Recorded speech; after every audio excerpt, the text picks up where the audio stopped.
Salut tout le monde, très urgent. Mes chers amis, aujourd'hui, il y a de bonnes nouvelles et beaucoup de révélations.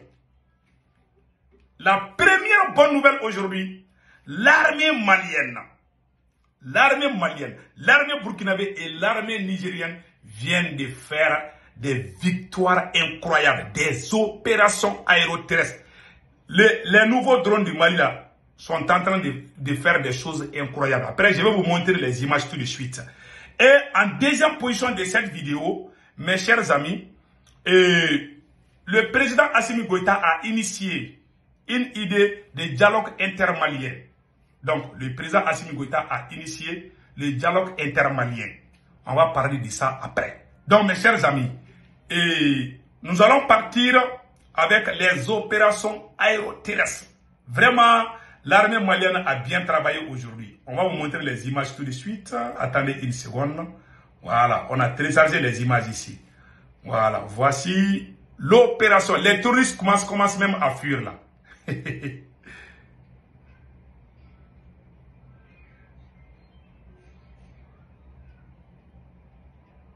Voilà. Donc, voilà. Cette édition avec l'actualité des femmes, c'est avec Abdoulaye Sako. Nouvelle année, nouvelle frappe des vecteurs aériens maliens. Hier jeudi 4 janvier 2024, dans le cadre de leur mission régalienne de sécurisation du territoire, les FAMA ont repéré des bases des groupes terroristes. Ainsi, elles ont procédé à 2 frappes à 24 km au nord-ouest de Kidal. La première a permis de neutraliser 2 pick-up avec leurs occupants et détruire une importante quantité de matériel. La seconde frappe a également permis de neutraliser une dizaine de terroristes et détruire 2 pick-up ainsi que du matériel de guerre. Waouh! La situation est sous contrôle et les opérations de ratissage se poursuivent pour débusquer les terroristes. L'état-major général des armées rassure les populations de Kidal et environ de la détermination des femmes à les protéger ainsi que leurs biens. Ah, Dieu merci. Dieu merci, Dieu merci. L'armée malienne vient de donner de bonnes raclées aux terroristes. Donc, vraiment, nous sommes très contents. Donc, mes chers amis, allons-y avec... je vais vous montrer une image. Les terroristes sont en fuite quand ils ont entendu même le bruit de l'armée. Attends, je vais vous montrer ça tout de suite.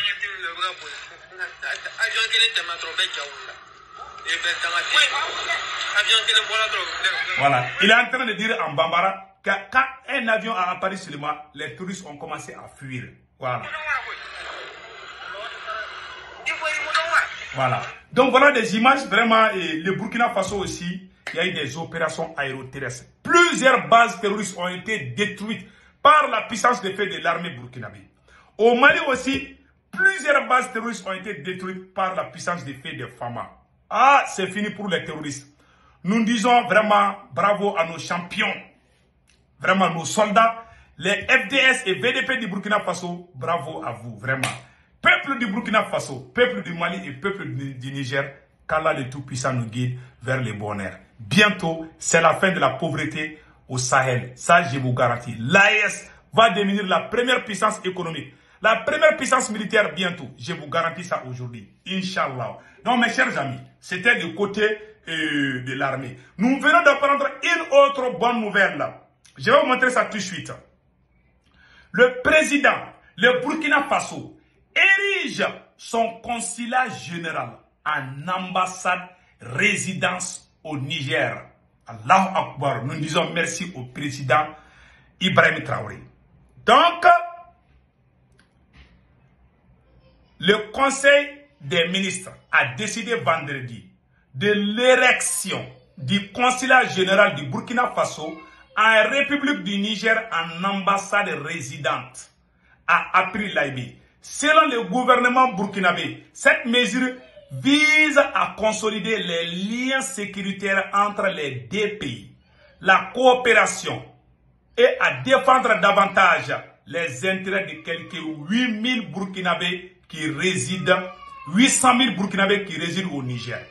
Depuis les prises de pouvoir du capitaine Ibrahim Traoré et du général Abderrahmane Tani au Burkina Faso et en République du Niger, les liens entre les deux nations se sont davantage renforcés. C'est vraiment, nous sommes contents. Bazoum est parti, c'est la fête au village. Donc voilà ce qui se passe. Maintenant, nous allons parler de l'initiative du président Assimi Goïta concernant le dialogue intermalien. Mes chers amis, avant de continuer ça, j'aimerais vous encourager à vous abonner toujours sur ma chaîne YouTube qui s'appelle Sekou Tunkara, les politologues. Quand vous cliquez le lien à votre droite, et il y a une écriture noire ou rouge où c'est écrit s'abonner. Vous cliquez sur ça, vous êtes déjà abonné. Et la photo de la cloche de notification, vous cliquez sur ça, aucune de mes vidéos ne vous échappera. Mes chers amis, j'ai fait des vidéos en français et en djoula. Mes chers amis, nous allons partir. Le président Assimi Goïta a décidé d'initier une idée très importante, c'est-à-dire le dialogue direct intermalien. Le dialogue direct intermalien. Vraiment, nous remercions le président Assimi Goïta pour cette idée. Pour qu'il n'y ait plus de coups d'État au Mali, au Burkina Faso et au Niger. Voilà le conseil que je donne. Plus particulièrement au président Assimi Goïta. Vous avez décidé d'appliquer le dialogue intermalien au lieu que ce soit l'accord d'Alger. Nous vous félicitons pour cette idée. Pour le dialogue intermalien, ça ne doit pas concerner seulement les groupes armés. Il faut réconcilier les gens, tous les Maliens. Je dis ça en guise de cause. Pas ceux qui ont volé l'argent de l'État, pas ceux qui ont fait du mal, non. Ceux qui sont dans la transition, il faut créer l'harmonie entre les gens. Parce que dans la transition malienne, en réalité, il n'y a pas beaucoup d'entente. Il y a des individus pro-militaires, il y a des individus pro-premier ministre. C'est une vérité, je le dis bien et fort. Donc, vous qui êtes des responsables, nous voulons vraiment que vous restiez au pouvoir aussi longtemps que possible. C'est notre souhait. Mais nous devons vous dire la vérité. La vérité, c'est quoi? C'est d'unir les gens. Et le deuxième conseil que vous donne, Monsieur le Président, son Excellence, Assimi Goïta, les influenceurs qu'on appelle vidéomans, il faut vraiment les valoriser. Ils ne sont pas valorisés au Mali en réalité. Quand il y a influenceur, oh, vidéoman, oh, on dirait qu'il y a Yoro dans les rues. Il faut valoriser. Il y a des gens qui font des vidéos qui ne sont même plus instruits que le président. C'est la vérité. Je remercie le président Abdraman Tchani. Je remercie le président, capitaine Ibrahim Traoré. Vraiment, je vous remercie. Je remercie aussi Assimi. Mais Assimi, vraiment, je vous conseille de vous approcher à vos influenceurs. Pas tout le monde, hein, non. Il faut unir les gens au moins. Il faut qu'il y ait l'union sacrée autour de cette transition. Vous voulez qu'il y ait la paix entre tous les Maliens. Vous voulez vraiment qu'il y ait un dialogue direct entre les Maliens. Pour ce dialogue doit nous permettre de renforcer les liens entre les Maliens pour qu'ensemble, on puisse travailler et bâtir cette nouvelle nation. Pour qu'ensemble, qu'on fasse des actes qui vont automatiquement nous protéger contre les coups d'État. Tant qu'il y a l'injustice, il y aura coup d'État. Tant qu'il y a l'injustice, la trahison et la division, il y aura toujours coup d'État. Mais dans la transition malienne, il y a les divisions. Ça, c'est une vérité. Je vous dis ça aujourd'hui. Hein. Il faut vraiment que les gens soient au même niveau. Les gens qui ont fait ce combat dans les rues ne sont pas toujours trop considérés. Ça, il faut le dire. Les plus grands voleurs du Mali ont toujours plus de pouvoir dans cette transition que ceux qui ont fait les vrais luttes. C'est une vérité absolue. Monsieur le Président, ce côté, j'aimerais que vous corrigez ce côté. Si on veut vraiment travailler, si on veut vraiment que ce pays-là soit comme les grandes nations, il faut valoriser les bons fils de ces pays. Chez nous, les bons fils sont détestés, dénigrés même, par les mauvais fils. Quand souvent, toi tu fais les vidéos, moi, je suis aux États-Unis, Dieu merci, je n'ai même pas besoin de quoi que ce soit. Mais je vous dis, ceux qui font les vidéos, il faut les valoriser, il faut les encadrer, il faut les soutenir avec tous les moyens. En réalité, il faut vraiment les soutenir. Ce sont ces gens qui ont crié dans les rues pour chasser Ibeka. Et vous, vous êtes venus faire les coups d'État. Ce sont ces gens aujourd'hui qui ont crié dans les rues pour vous protéger contre Bandao. Mais ces gens sont toujours dans les rues. C'est une vérité absolue. Il faut vraiment penser à eux. Dans la vie, là, quand tu veux réussir dans ta mission, la récompense est le meilleur médicament. Quand tu es reconnaissant, tu ne vas jamais tomber. Tu vas souffrir, mais tu ne vas pas tomber. Mais quand tu n'es pas reconnaissant, tu vas tomber, ça c'est clair. Nous ne voulons pas qu'il y ait des petits défauts. Nous vous conseillons sur la base de la vérité. Nous allons vous aider sur la base de la vérité. Nous n'allons pas applaudir, prendre les guitares pour vraiment chanter vos louanges. Nous n'allons pas faire ça. Moi, je ne ferai pas ça. Voilà pourquoi beaucoup de gens me disent, ah non, moi, je ne parle pas pour que ça plaît à quelqu'un. Je parle ce qui est bien, ce que je pense qui est bien. Et si j'ai tort, je vais sortir dire que j'ai tort. Je suis honnête dans mon combat. Je ne vois pas de coq à l'âne. Je dis ce que je pense qui est vrai. Et je suis honnête, je vous aime et je vous soutiens en toute honnêteté. Mais sur la base de la vérité. Il faut vraiment vous rapprocher aux vrais patriotes, aux vrais dignes fils. Les mauvais fils de ces pays ont toujours le pouvoir dans ces pays, même dans cette transition, c'est une vérité. Quand vous regardez, c'est-à-dire que toutes les sections, toutes ces sections, il faut bien regarder. Dans les administrations, jusqu'à présent, les mêmes directeurs qui étaient là-bas il y a 20 ans, 30 ans, ils sont toujours là-bas. C'est une vérité. On n'a rien changé là-bas. Il faut les changer par les patriotes. Les patriotes, parce qu'il y a des gens, les gens qui ne vous aiment pas. Les gens qui viennent, on les appelle les opportunistes. Les opportunistes qui sont venus, la plupart d'entre eux viennent. Non, président, ça c'est des vidéomans, il ne faut pas vous approcher. Tu es trop grand pour ça. Ah! C'est ça, on dit au Mali. Si tu es vidéoman, on pense que tu es une personne vraiment. Non, alors qu'aux États-Unis, les influenceurs, ceux qui font les sorties médiatiques dans les réseaux sociaux, sont trop respectés aux États-Unis et en France. Macron a invité les influenceurs maliens. On a vu la photo de Macron avec les influenceurs maliens. Je vous ai montré hier la photo de Chon Yang, un Sénégalais qui a la nationalité américaine, qui fait des sorties pour défendre les États-Unis. En Occident, quand tu es influenceur, on cherche. Tu es influenceur, tu défends l'intérêt de la nation.